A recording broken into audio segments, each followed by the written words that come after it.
Welcome to Go Mustang Sports. I'm Dave McHugh, joined by Kathy Railey, women's lacrosse coach here at Stevenson. Team is coming off a pretty terrific year last year. I know you guys are getting ready for this one. We'll talk a little bit about the preseason in just a bit. But first and foremost, tough loss to end the season last year. You guys rolled through the MAC Commonwealth, got to the championship game, and that just pretty much ended the season. You lose there, didn't get any postseason opportunities. That's a tough one to sit on for X amount of months. It really is. It came down to poor lacrosse play for 10 minutes in a 60-minute game that cost us every single one of our goals and hopes and dreams for the 2013 season. It's amazing how much of an impact one injury on your team can have. Goes to show you how important team chemistry is. And we doubted for just the ever so few minutes on how we were going to play without Meg Gill, because she tore her ACL in the semifinal game. Right. Last couple seconds of the semifinal game, and that really made an impact. So I think it was great that the girls had to sit on that for 3 months of the summer. You do a whole lot more conditioning in the summer when you're out for revenge of a season, as opposed to resting on your laurels. And then to rub some salt in the wound, as it were, the great opportunity for Stevenson to host the Final Four for Division II and Division III women's lacrosse. You guys got the chance to work it, so you got to see these great teams that have made it that far, especially some of your rivals in Salisbury and stuff. But on the flip side of that, you also are watching something that I know you were trying to achieve and be in. Our goal from the very first moment of the 2013 season was to be playing on that weekend. We made it very clear that we were serious about doing that in every moment of practice. We did not want to work the NCAA Final Four. Now it turns out that that's exactly what we did, and the girls had a fantastic experience running, planning events, helping plan events, helping execute really wonderful things like the Friday night dinner, and the girls ran the clinic on Friday afternoon and morning, so and then ran around all weekend long with the actual games. So it was an event for them, but it was an event that was bittersweet. They loved what they saw. But now they know where they want to be in that third weekend in May. And so we've gone all the way from May, all the way into January. We're actually talking in early February here. Team has had a lot of time to think about it. They've had that off-season practice or conditioning, as you point out, even some fall ball. How's the team looking as we are a few weeks from that first game? I think we're going to be an exciting team in 2014. I'm not talking wins and losses necessarily. We have the roster now that we can play a little bit more exciting lacrosse than we have been able to in the last probably 2 years. We are extremely fast. It's actually shocking at some points. I usually have fairly fast teams, but I've never had a team this fast from top to bottom. We're a little deeper than we were in 2013, which is nice, but we're younger. We have an entirely new midfield. We have a lot of new people on defense. Which has allowed us to kind of rip up the playbooks of the last 2 or 3 years and just start from scratch, knowing that this clientele that we have on the team now is so very different. So I've had a blast in just the short couple of practices that we've had so far in 2014. I think the girls are having fun too. We're kind of making it up as we go along, getting to know each other. But it's been, when you have a team that's fast and athletic in the game of lacrosse, it's not always the skill of a team that's the winning factor. You cannot replace speed, and that's what we have. So we're looking to be playing into that Final Four. Obviously, it's early, but there's still some significant players who are back and or are going to make an influence or impact. You had a couple come back from injury. You mentioned Gil coming back from the ACL. You also have obviously veteran leadership coming in. Highlight some of the players that if a person's watching your team, they're going to want to kind of pick out and really watch. Sure. In the veteran player list, I'm going to start from the defensive end first. We have Leanne Bittner returning to goal. Leanne is the most solid goalie that I think in Division III. She is not flashy, but she gets the job done, and she's got a great save percentage. She works well within the team unit. She's very, very smart in the goal. So we have, having a veteran goalie back where you just don't even have to worry about that position is just such a load off of a coach's and a team's shoulders. Two people defensively. Meg Gill. I mean, Meg Gill is just a monster after the ball. I never would want to be hunted down by her if I had the ball. It's probably the only time in my life I would run fast. Yeah. Amanda Lagar, just an exceptional stick checker. I mean, there's just very few people who can eliminate her in the one-on-one situation. She takes the ball from everyone on our team, and we have an experienced attack. Yeah. Those are probably the two veterans that are really, really strong in the defensive end. Midfield, we've got a whole new midfield, so no real veterans to talk about there. We have offensively, we're returning everyone. So that's going to be what's interesting. You know, I'm looking for some 20-point games against really good teams, because I think if we can get the draw, I think we're going to be doing some scoring. So that's Marissa Michael John, who's just as fast and as quick and as athletic as you can be. Mandy Marston, smart player, great stick work, amazing feeder. Leah Warner, one of the strongest girls I've ever coached in my career. And there's just no stopping her. She just is physically stronger than pretty much everyone she's going to come up against. And Catherine Merrick, who is just, she's our most well-rounded player. She can feed, she can go to goal, she can redefend. She's the total package in a lacrosse player. Of course, a lot of these players were all conference selections in the MAC. You guys rolled through the MAC undefeated until that unfortunate championship game.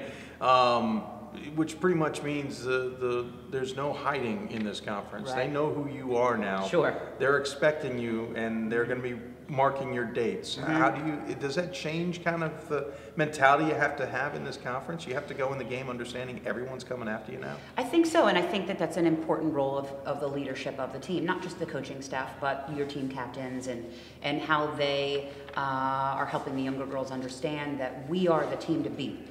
We've not ever been in that position before. This is going to be new for us as a Stevenson women's lacrosse team.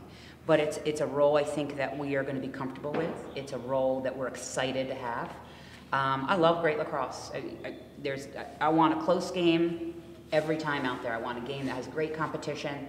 I think it's great for our conference that we have so many good teams that are involved in that, and I'm very proud to be one of those good teams in the MAC. Clearly there's respect for this team. The all-conference selections, the all-Chesapeake selections, you were named Coach of the Year. Number 17 in the final poll last year, number 20 in the preseason, first time you've been ranked in the preseason. We all know preseason polls are preseason polls, based a lot on last year more than this year. But what does that mean to have those selections, to be named Coach of the Year, to have those at least national polls recognizing you? What does that mean to your program? What does that mean to you for bringing the program to where it is now? I'm proud that we were able to do it as quickly as we have. It certainly is something that we're very proud of. We work very hard to accomplish those things. Both my coaching staff, I never take Coach of the Year as that's me, that's the staff. That's rewarding a staff that has worked very, very hard. I think as far as the players go, they're players who really do lead by example in their fitness, in getting better every day, whether that's in season or out of season. It's not by accident they're rewarded. So I think that's a great lesson for everybody on the team. It's really helped in our recruiting. It just is. People want to play for winners. You can only sell the dream for so long. Eventually, there has to be a product, and we are at that point right now that we are playing good lacrosse. We're winning a whole lot more than we're losing. And we want to get to the point that we are winning deep into May. When you look at this season schedule, you're not shying away in the out of conference. Was that, I know you schedule further out in advance, but was something that happened at the end of the season, that loss, kind of a reminder, you know what, the conference is one thing, but let's beef ourselves up a little bit. We're going to go challenge ourselves out of conference as well. I've been that way. I've rebuilt 3 or 4 programs in my career. I've been coaching for a long time. Yes. It's what I do. This is the longest I've been at any institution. I typically rebuild and then move on to rebuild somewhere else. But I see real potential here to win a national championship. And the only way you're going to do that is that every time you step foot on the field, you're playing the best competition that you can play. I don't want to win a game by 7 or 8 goals. That's not fun past the first 10 minutes. Not fun for me as a coach anyway. what's fun for me as a coach is to walk off the field and play a great game against a great team, even win or loss. Some of my favorite games I've ever coached were tight losses because they were just so well coached on both sides and a lot of fun, and they're ones that stick in your memory. I don't remember any 8 or 9 goal lead games. Sure. Those are never stored up there. So, and I want the girls to know that that's what it should be like every time. That's the only way you're going to prepare yourself to play in May. When you look at the schedule, are there ones you've circled? I mean, the Salisbury Shore, yes. That's almost a no-brainer, but are there other games, conference, non-conference, that you've circled going, yeah, sure. That one? We need to be ready for this one. Yeah. All of our non-conference games, we're doing a couple of exciting things this year in the non-conference. Number one, we're opening with my alma mater in Gettysburg, so I'm very, very excited about that. We played them in the fall, and it was a battle, and we're looking for the battle that counts now in the spring. I was going to say that you guys know each other now. Oh yeah, absolutely. We've known I've known Carol forever, so so I'm really excited about that, and they're coming here for the first time. Yeah. They have not played here before. We've played up there, so that's going to be great. And then 4 days later, we turn around and play the reigning national champion in Salisbury. So absolutely, those two have enormous circles around them. Bright red circles around Highlighted them. with yellow. Yes. I'm not sleeping. I'm just thinking about this. The other really, I think, unique things that we're doing, we are hosting for the first time what we're calling the Mustang Classic. Every year, we're going to pick a region. And invite 2 teams down for a weekend. Cool. And we will have 2 metro teams or mid-Atlantic teams Yeah. play 2 teams from out of region since the NCAA changed what was in region. Yeah. This has really opened us up to challenge some New England schools and challenge. This year we've decided to do the New York region. Oh, cool. They got a lot of bids last year that we thought were stolen out from under us. So we wanted early on, the first weekend of March, we're playing Fredonia and Brockport, 2 of the top teams in the New York region. So I'm excited about that. And we'll continue that as a tradition year to year. So those 2 definitely circled. Playing a lot of Centennial schools. We like good competition. We like great lacrosse. In the conference, Messiah, Lebanon Valley, those are the 2 big ones. No-brainers. 2 very different kinds of lacrosse. Messiah plays lacrosse like us, a run and gun, fast as you can up down the field. Lebanon Valley is a lot more deliberate, and we've played some close games with them because they play so differently than most of the other teams that we play. So looking forward to both those. Got to ask you about the preseason. I have walked into the offices on a few occasions, seen your team or the men's team standing out in some brutally cold weather. Yes. And on occasion, it's snowing while you're out there.